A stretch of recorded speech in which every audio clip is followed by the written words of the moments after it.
All right, we need to dive in. Today, we're tackling the division of the Promised Land. You know how it got split up among the 12 tribes of Israel? Always a fascinating topic. Yeah, we've got these excerpts you sent over from the book of Joshua, chapters 13 through 15. And let me tell you, it's more than just drawing lines on a map. Oh, absolutely. This is like high-stakes real estate, ancient style. Yeah. We're talking political maneuvering, battles, some real surprises. You got it. It gets complicated. It really sheds light on just how tough it was to establish a nation, especially in a land that's already inhabited. Right, because even after entering the Promised Land, it seems like there were still big areas that weren't conquered.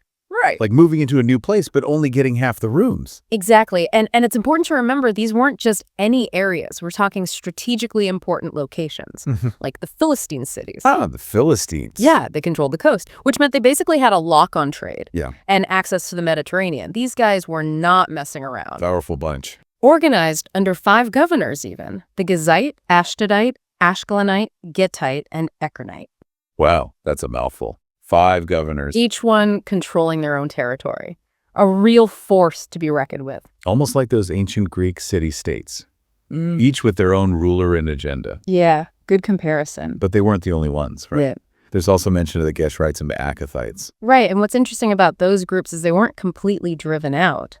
So they ended up living among the Israelites. Imagine that. Talk about culture clash. Right. You have to wonder, what were those interactions like? Did they blend their cultures? Did they live peacefully? Or was it constant conflict? It adds a whole other layer to the story. It makes you wonder if that played a role in the conflicts that came later for Israel. Possibly, yeah. Okay, let's shift gears a bit. What about those tribes who settled east of the Jordan River? Reuben, Gad, and half the tribe of Manasseh. Right, east of the Jordan. Seems interesting they chose to settle outside Canaan proper. Well, it was strategic. Remember these tribes? They were big on livestock. All right, the herds and flocks. Exactly. So the land east of the Jordan, prime real estate for them, wide open spaces, like choosing a ranch over a city apartment. Made sense for their lifestyle. Absolutely. Plus, controlling that area gave them a buffer zone, against enemies coming from the east. And they had control of important trade routes. So practical and secure. Very much so. Oh, and you can't forget the part about Balaam. Oh, yeah. The diviner. Killed by the Israelites. Even his prophecies couldn't save him from that land grab. Shows just how intense things were. Definitely. Speaking of intense, we got to talk about Caleb. This guy was 85 years old and ready to go. Unbelievable. 85. Talk about commitment. Like saying, retirement, no way, I'm just getting started. Right. And his story, it really speaks to the whole idea of faith and reward that runs through the book of Joshua. Oh, absolutely. Remember, he was one of the original spies sent into Canaan 45 years earlier. Wow, 45 years. And while the other spies were freaking out about the giants and fortified cities, Caleb was like, bring it on. Fearless. He declared, with God's help, they could conquer the land. No problem. That unwavering faith, it earned him a place in history. And a pretty nice piece of land too, right? Hebron. What's the significance of that city? Oh, Hebron was prime real estate, a gateway to the hill country. Plus, it had all that history going back to the patriarchs. And, it later became King David's first capital. It's a real prize. Definitely. But there's another detail that makes Caleb's story even more interesting. His daughter, Aksa. She wasn't content with just inheriting land. She knew that real power came from controlling resources. Smart lady. Especially in that region, water was everything. So she goes to her father and asks for springs of water as part of her dowry. Bold move. It's a small detail, but it speaks volumes. This woman was intelligent, strategic, thinking long-term. She was way ahead of the game. Land is one thing, but water is life, especially in that environment. Okay, so we've talked about the unconquered territories, the strategic settlements east of the Jordan, Caleb and his bold claim. Now, let's get to the main event, Judah's inheritance. This is where things get really interesting. You said it. Judah received a massive portion of land, stretching all the way from the Dead Sea to the Mediterranean coast. They weren't just given a slice, they got the whole pie. Like winning the lottery. It really was. And the text, It goes into great detail, listing city after city. It gives you a real sense of the scale of their holdings, the diversity too. So they had fertile land for agriculture, they controlled trade routes, they even had coastline. All of it. This wasn't just about survival. This was about establishing dominance in the region. Wow, you'd think managing all that would be a challenge. Oh, it was. And that's actually something we'll explore in the next part of our deep dive. But I'll leave you with this little tidbit. Even with all that land, there was one crucial piece that remained outside of their grasp: Jerusalem. Wait, you're telling me the city that became the heart of Israel wasn't even fully under their control at this point? What happened? Well, that's a story for our next deep dive. Stay tuned. So back to Judah and their inheritance. Before we get to Jerusalem, I think it's important to really grasp the challenge they faced. Imagine inheriting this massive territory. Huge. A mix of different people, different landscapes, different resources.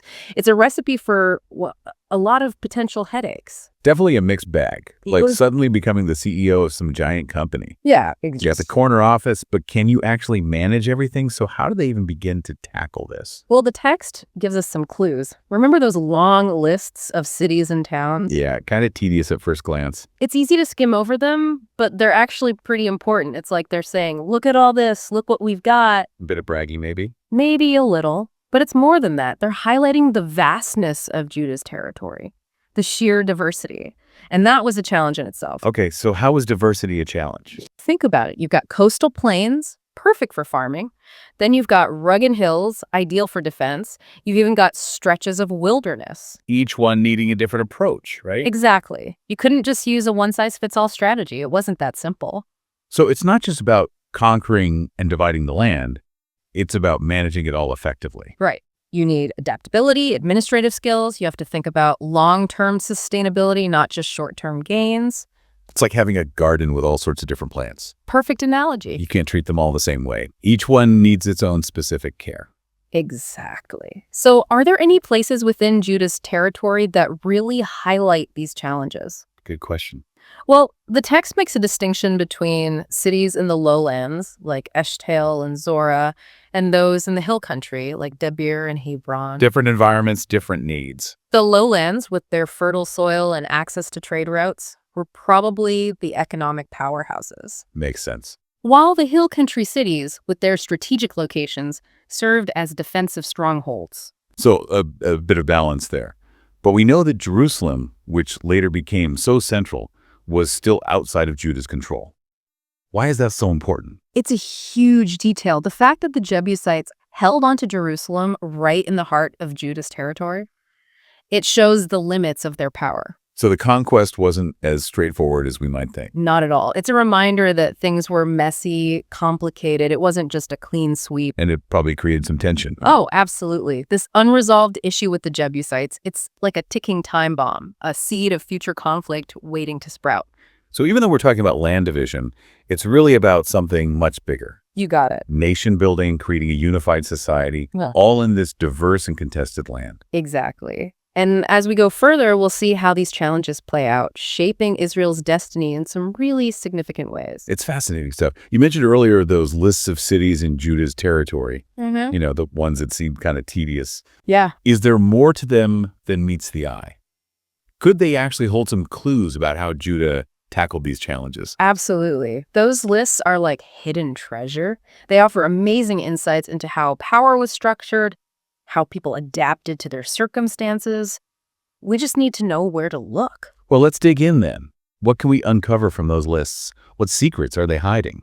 Well, let's take a closer look and see what we can find. Okay, so we're back and ready to dig into these lists of cities. You know, the ones that detail Judah's inheritance. All right, let's see what we can uncover. You mentioned they might have some hidden clues about how Judah managed their territory. It's like those hidden object games. Exactly. You got to look closely to find the good stuff. So what can we learn about their approach to managing this vast and diverse land? Well, one thing that jumps out is how the list is organized. It's not random, it's grouped by region. So like lowlands, hill country, Negev. Right. Each region with its own unique set of challenges and advantages.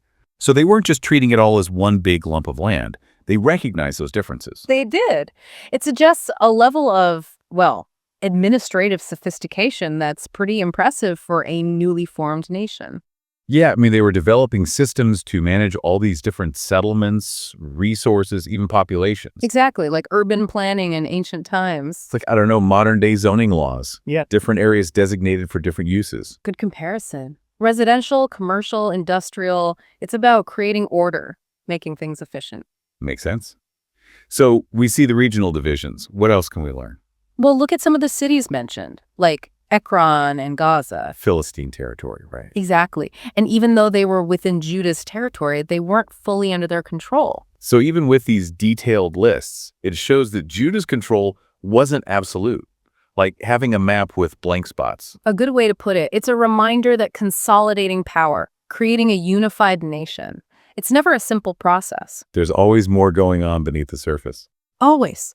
It makes you appreciate how much work went into settling the Promised Land. It wasn't just a quick conquest and everyone lived happily ever after. Not even close. It was a gradual process, asserting control, integrating different populations, building a society from the ground up. A long-term project. It makes you think about Aksa again, Caleb's daughter. Ah, yes. Our savvy negotiator, requesting those springs of water. In a context where resources were so scarce, control over land was constantly challenged. Her actions, they show a real understanding of how to thrive. She wasn't just sitting back, waiting to see what happened. She was shaping her own future. Exactly, securing those vital resources for her family. And it reminds us that even in those times, women found ways to make their voices heard. Absolutely. And I think that's one of the biggest takeaways from our deep dive today. This isn't just about memorizing names and dates. It's about understanding the human story behind it all. The motivations, the challenges, the compromises, the things that really shaped the course of events. And even though these events happened thousands of years ago, the themes are still relevant today. Power, identity, land, resources, these things still matter. They do. So as we wrap things up, is there one final question you'd like to leave our listeners with? Something to ponder. I think a good question is this. We've mainly focused on the Israelites, right? Their perspective on conquering and dividing the land. But what about the people who are already living there? What was it like for them? And what happened to them in the long run? That's a great point. History is never just one side of the story. Exactly. And often it's the voices of those who were marginalized, the ones who were conquered, that we need to listen to most carefully. Well said. Well, I think that brings us to the end of our deep dive for today. It's been a fascinating journey. Thanks for joining us. And remember, keep exploring, keep questioning, and keep diving deep.